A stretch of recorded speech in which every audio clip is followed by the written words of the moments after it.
नमस्कार, मैं आशीष तिवारी। आप और हम मेन स्ट्रीम मीडिया के हाथों का झुंझुना बन गए हैं और आपको पता भी नहीं चल रहा है। कैसे आपको महत्वपूर्ण खबरों से दूर कर दिया जा रहा है और आपको खबर तक नहीं हो रही है।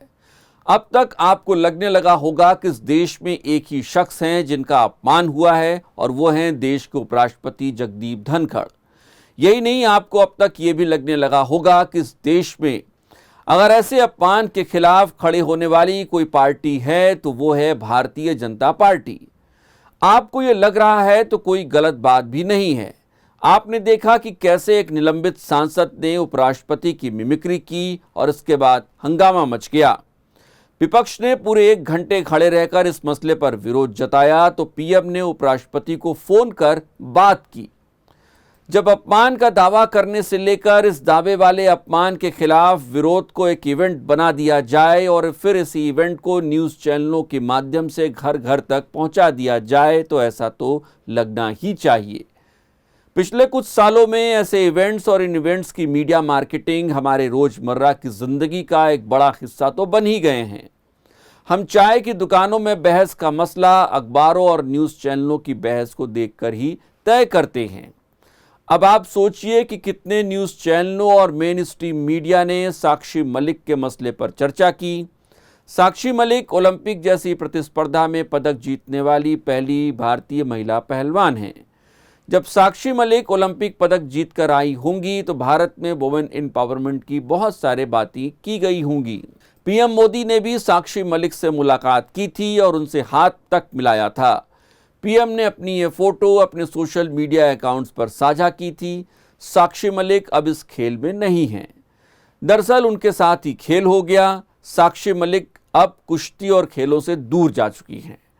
आप सोचिए कि एक ऐसी महिला खिलाड़ी जो इस देश का नाम रोशन कर चुकी हो, जिससे खुद प्रधानमंत्री मिल रहे हो, वो महिला पहलवान एक सांसद पर यौन उत्पीड़न का आरोप लगाते लगाते थक गई, लेकिन न पीएम न खेल महकमा इस महिला पहलवान को न्याय दिला पाया। ये महिला पहलवान अपने साथियों के साथ जंतर मंतर पर बैठी रही, लेकिन पीएम ने उन्हें उनकी बातें सुनने के लिए नहीं बुलाया। बुला भी लेते तो क्या होता? क्या पीएम बीजेपी सांसद बृजभूषण शरण पर कोई कार्रवाई कर पाते? क्योंकि उनको और उनकी पार्टी को पता है कि बृजभूषण का साथ फिलहाल चुनाव जीतने के लिए जरूरी है। पीएम चुप्पी साधे रहे, बीजेपी भी चुप्पी साध कर बैठी रही। न कोई अपमान हुआ और न ही किसी का विरोध हुआ। मसला कोर्ट में होने का हवाला दिया जाता रहा। महिला पहलवान कुश्ती संघ को बृजभूषण और उसके गुट के दबदबे से मुक्ति की मांग करते रह गए, लेकिन पीएम और खेल मंत्री ऐसी कोई व्यवस्था नहीं बना पाए।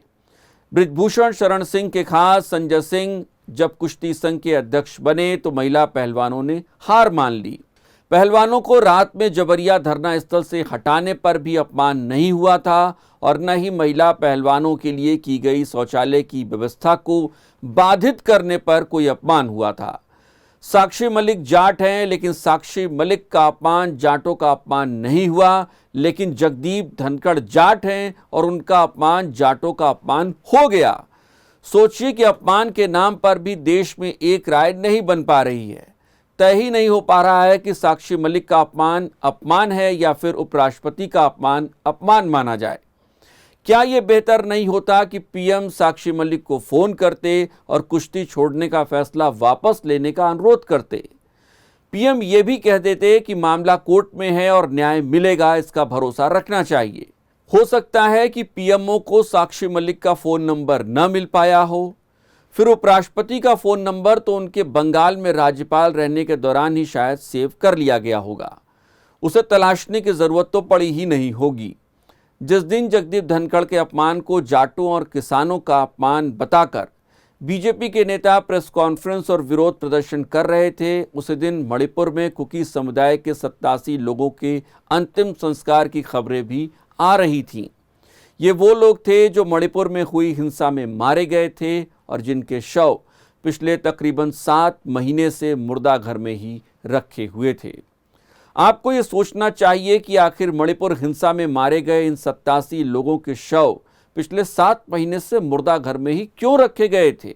और आखिरकार कोर्ट के आदेश पर इनके परिजनों को इन्हें क्यों सौंपा गया।